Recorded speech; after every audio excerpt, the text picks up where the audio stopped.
Halo generasi Smart, selamat datang di channel YouTube Bimbo Smart bersama aku Kakak Liber dari Bimbo Smart, cerdas, kreatif, berprestasi. Oh ya, sebelum kita mulai videonya jangan lupa subscribe dan juga like video ini kalau kalian suka, dan jangan lupa share ke teman-teman kalian biar teman-teman kalian juga dapat ilmu dari channel YouTube Bimbo Smart. Oke, di video kali ini kita bakal membahas soal matematika di kelas 5. Apa itu materinya? Materinya adalah statistika yang ada di tampilan sini ya. Kita akan membahas tentang konsepnya, kita akan membahas tentang manfaatnya dalam kehidupan sehari-hari dan juga jenis-jenisnya yang ada di statistika. Mau tahu lebih lanjut? Tonton dulu video ini ya. Baru nanti kita akan membahasnya. Yuk kita tonton dulu videonya.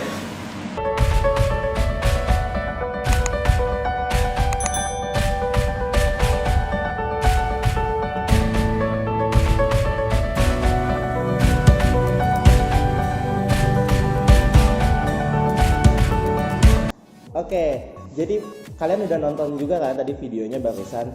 Nah, kalian udah dapat gambaran nih tentang apa itu statistika dan bagaimana sih statistika itu dalam kehidupan kita sehari-hari. Sekarang kita bakal lihat di sebelah sini arti dari statistika tersebut. Statistika artinya adalah ilmu yang mempelajari dan mengusahakan agar data mempunyai makna. Nah, di sini ada kata-kata data. Kita bisa lihat ya, data itu apa sih data? Data adalah suatu kumpulan keterangan atau fakta mengenai suatu permasalahan dalam bentuk kategori atau angka. Jadi data adalah segala sesuatu yang ada di dalam tabel atau statistika tersebut. Bisa dalam bentuk tabel tadi yang seperti kita lihat, ada juga grafik. Nah, data ini dibagi menjadi dua. Seperti kita bisa lihat di sini. Yang pertama ada kualitatif. Apa itu kualitatif?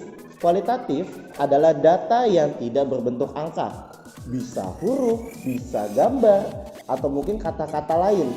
Jadi kita tidak akan menemukan namanya angka di sana. Lalu yang kedua ada kuantitatif. Apa itu data kuantitatif?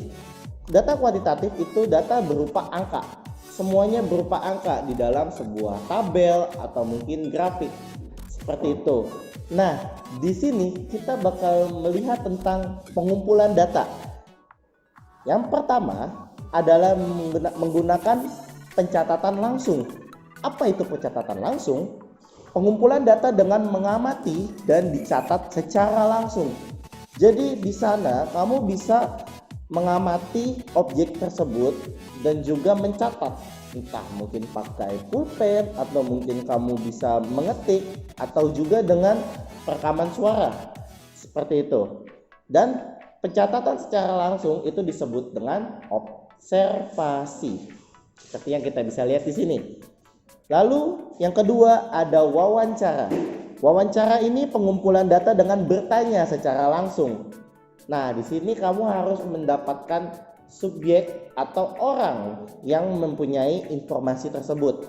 Jadi kamu bisa menanyakan mungkin seperti kepada pedagang-pedagang jika kamu ingin menanyakan tentang perekonomian, atau mungkin kamu ingin mendata jumlah penduduk yang ada di RT kamu, tempat tinggal kamu bisa mengunjungi Bapak RT atau mungkin warga-warga setempat.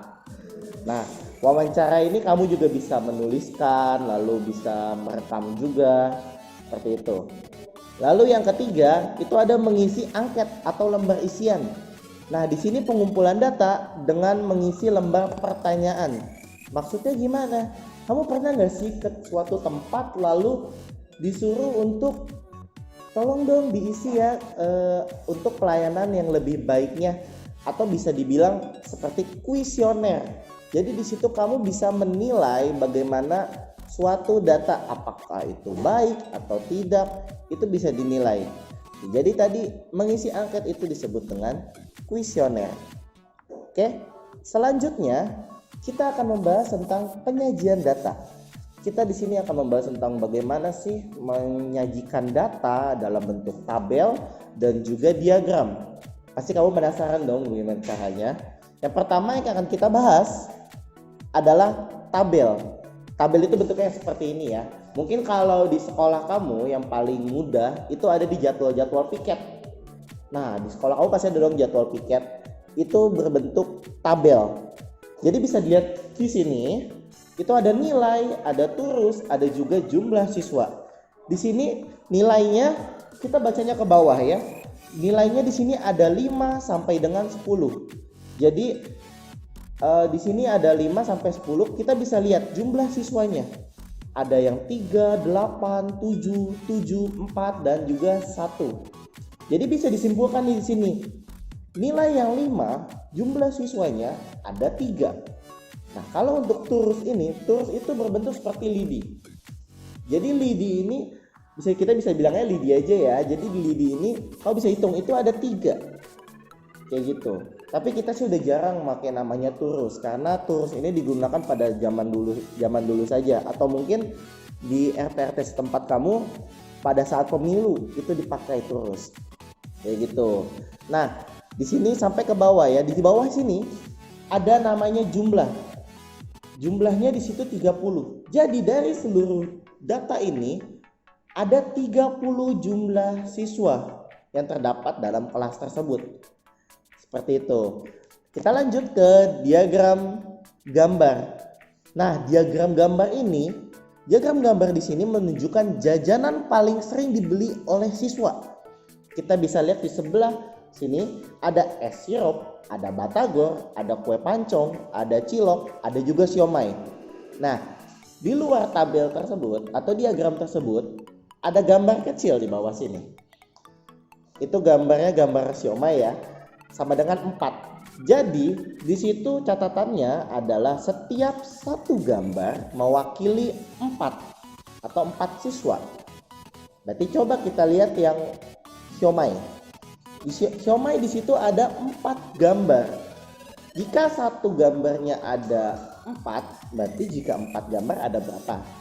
Coba boleh kalian tulis di komen di bawah nih, ada berapa ayo yang siomay? Next, kita ke diagram batang. Nah, diagram batang ini biasanya kita lihat tuh yang kalau lagi happening sekarang atau yang lagi booming sekarang itu tentang COVID-19 ya. Nah, kalau di sini kita nilai ulangan matematika siswa kelas 6. Kita bisa lihat di bawah yang sini. Yang angka-angka yang di bawah itu adalah nilai. Ada nilai 4, 5, 6, 7, 8, 9, sampai 10. Itu adalah nilai ulangan siswanya. Lalu yang di sebelah pojok sana, yang dari bawah ke atas, itu menentukan banyak siswanya. Di situ ada 0 sampai 12. Berarti paling banyak 12 siswa. Kita bisa lihat contohnya, di nilai 4, kita lihat grafiknya dia naik ke atas. Dari 0 sampai 3. Dia berhenti di angka 3. Berarti siswa yang mendapatkan nilai 4 adalah sebanyak 3. Seperti itu membacanya. Kita lanjut ke diagram garis. Diagram garis hampir sama sih seperti diagram batang.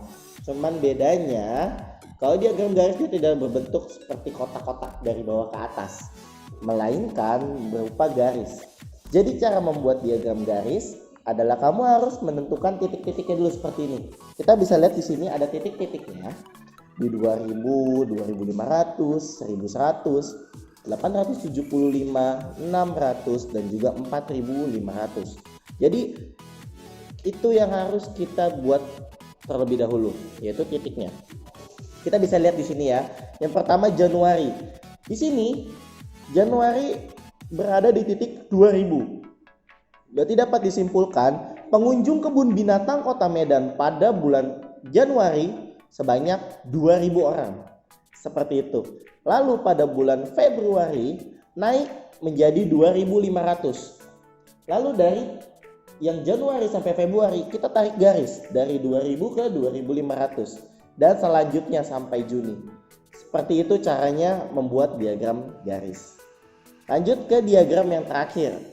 Ini adalah diagram lingkaran. Jadi berbentuk lingkaran ya. Diagram lingkaran ini memiliki 2 macam. Yang pertama, seperti yang ada di luar ini, itu menggunakan persen. Jika menggunakan persen, satu lingkaran adalah 100%. Jika yang dalam, ini menggunakan derajat. Jadi 0 di atas angka itu disebut dengan derajat. Kalau derajat beda lagi.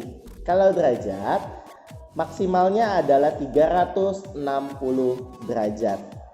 Jadi satu lingkaran adalah 360 derajat. Coba dari semua tabel dan juga diagram ini, yang mana yang kalian sering temui di kehidupan sehari-hari? Jika misalkan tabel, lalu tabel apa yang pernah kamu temui di kehidupan sehari-hari? Boleh komen di bawah. Lalu misalkan kalian pernah ketemu diagram batang ini kak, aku pernah ngeliat diagram yang kayak gini nih kak, boleh komen di bawah, nanti kita sharing aja di komentar. Oke, kita akan lanjut ke contoh soal diagram dan juga tabel. Oke, jadi itu adalah materi tentang statistika. Gimana? Sudah paham belum nih? Kalau belum paham, coba kita tonton lagi sekali lagi. Atau mungkin kalau buat kalian yang ingin bertanya, boleh nih di komentar di bawah, nanti kita bakal bantu jawab. Oke? Nah, kita mulai ke contoh soal yang pertama. Di sini ada tabel tentang jumlah penduduk di Kecamatan Sukamaju. Tabelnya bisa dilihat di sini ada dari tahun 2001 sampai tahun 2006. Di sini juga ada jenis kelamin, ada laki-laki, ada perempuan, ada juga jumlah. Nah, jumlah di sini menunjukkan jumlah laki-laki ditambah dengan perempuan. Oke, kita munculin dulu deh soalnya, ada di sini. Yang pertama, data tentang apakah yang ditampilkan pada tabel di atas atau di samping ya.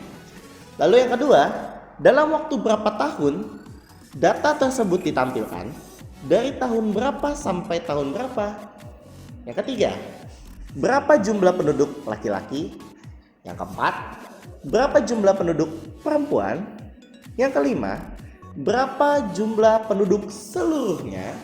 Yang keenam, berapa jumlah penduduk pada tahun 2003? Yang ketujuh, berapa jumlah penduduk perempuan pada tahun 2005? Yang kedelapan, berapa orang peningkatan jumlah penduduk yang terjadi dari tahun 2001 sampai tahun 2006? Yang kesembilan, manakah yang lebih banyak penduduknya, laki-laki atau perempuan?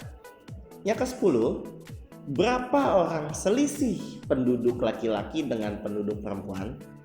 Mari kita jawab satu persatu dari nomor 1 sampai nomor 10. Oke, ini adalah pembahasan soal dari contoh soal yang pertama. Soal yang pertama, data tentang apakah yang ditampilkan pada tabel di atas. Nah, data tentang apa? Berarti ini adalah judul daripada tabel tersebut.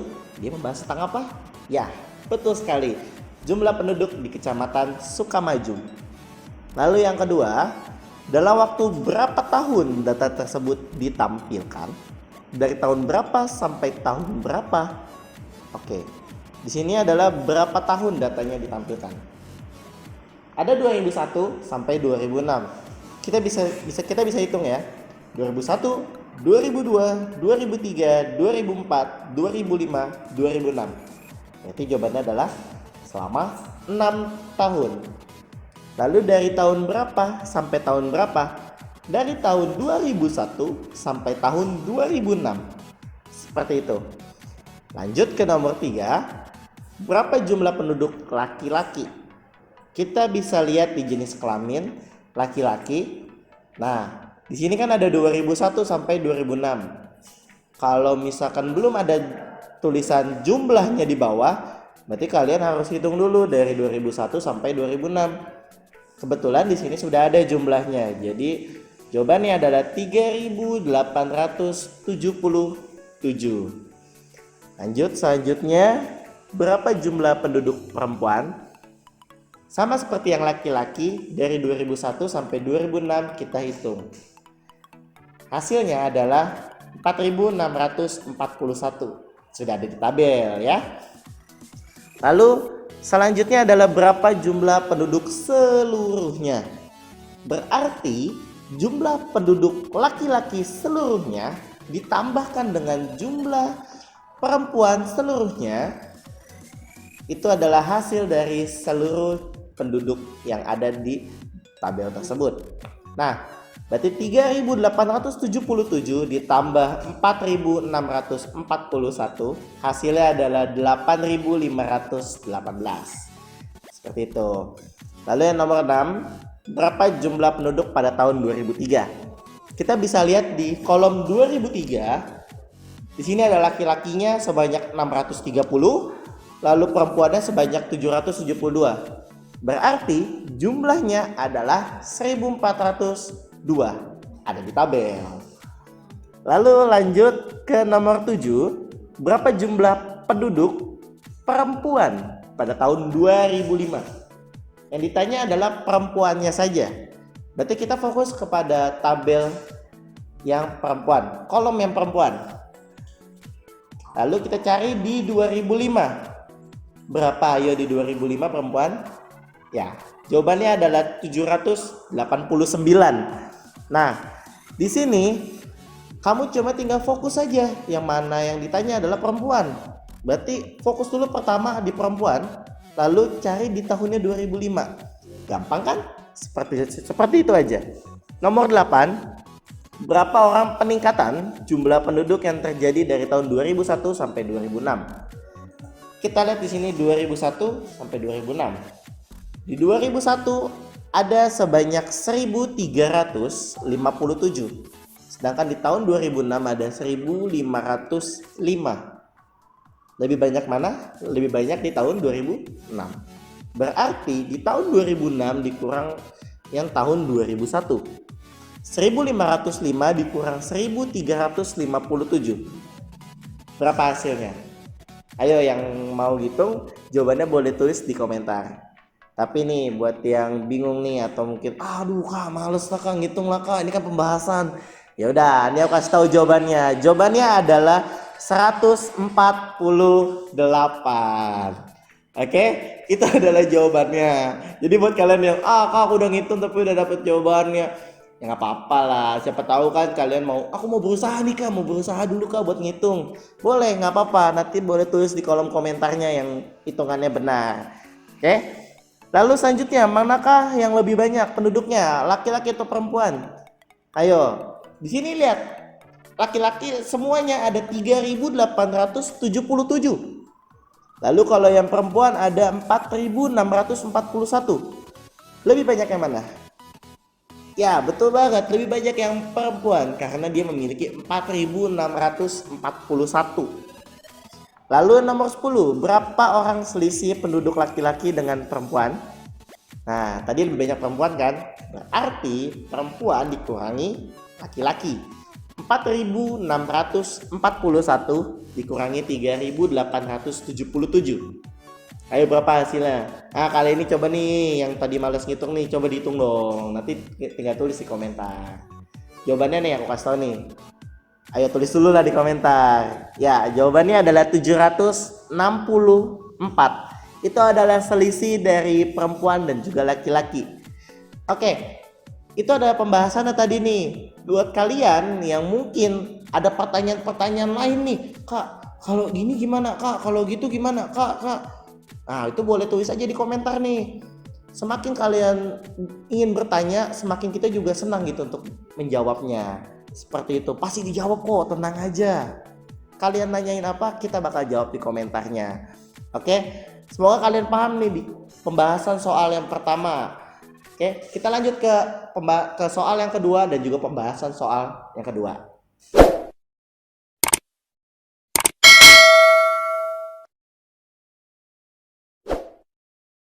Oke, jadi tadi kita sudah membahas soal yang pertama.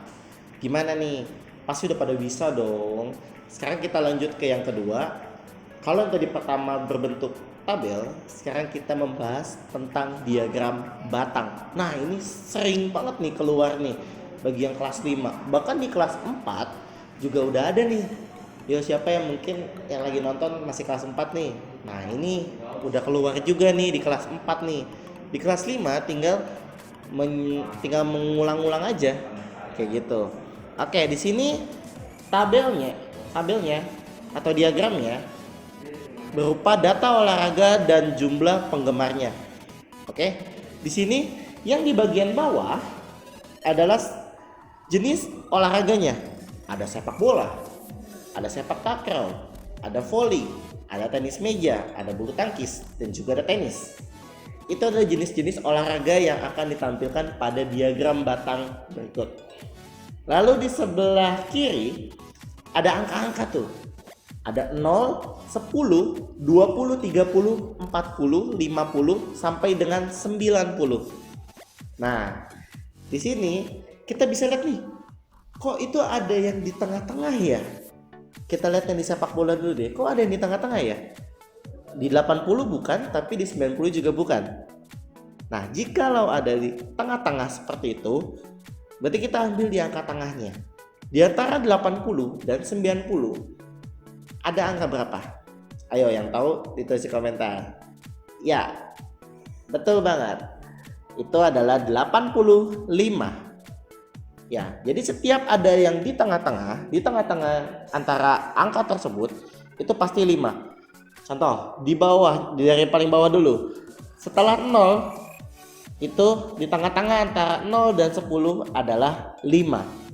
Antara 10 dan 20 adalah 15. 20 dan 30 adalah 25 dan seterusnya. Seperti itu. Kita lihat soalnya. Yang pertama, penggemar sepak bola adalah sebanyak titik-titik orang.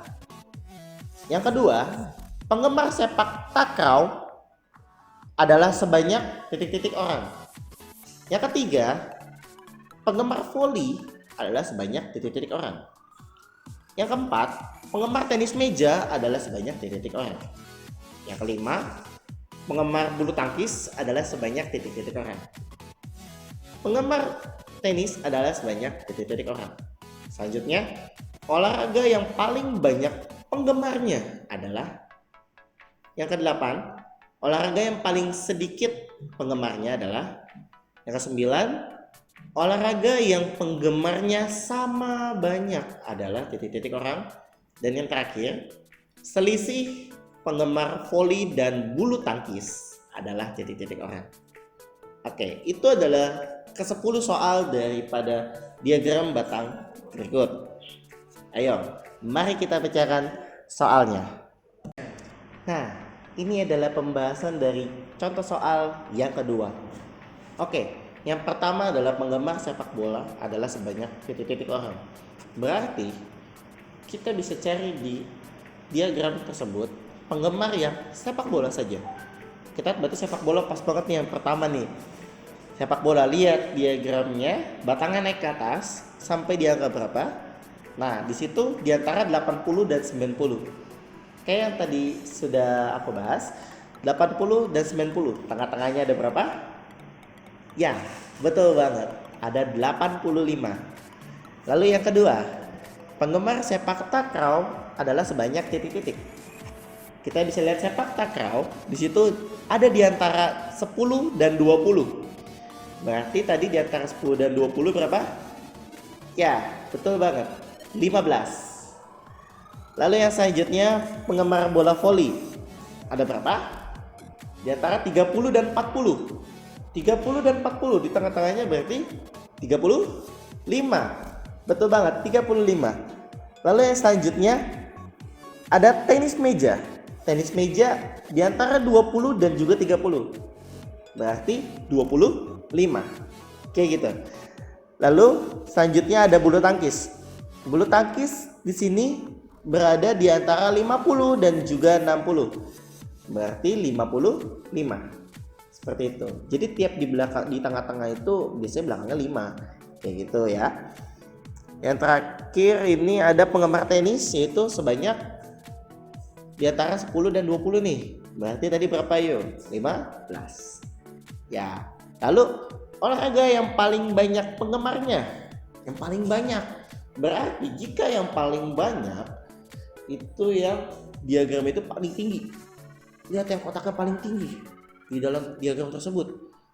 Nah, yang paling tinggi di sini ada sepak bola. Berarti olahraga yang paling banyak penggemarnya adalah sepak bola. Seperti itu. Lalu olahraga yang paling sedikit penggemarnya. Lihat yang kotaknya paling rendah, yang paling sedikit. kita lihat di situ yang paling sedikit ada yang 15. Tapi ada dua nih, ada sepak takraw dan tenis. Nah, itu dia jawabannya dua-duanya. Sepak takraw dan tenis adalah olahraga yang paling sedikit penggemarnya. Lalu olahraga yang penggemarnya sama banyak. Ayo tadi apa yang sama banyak?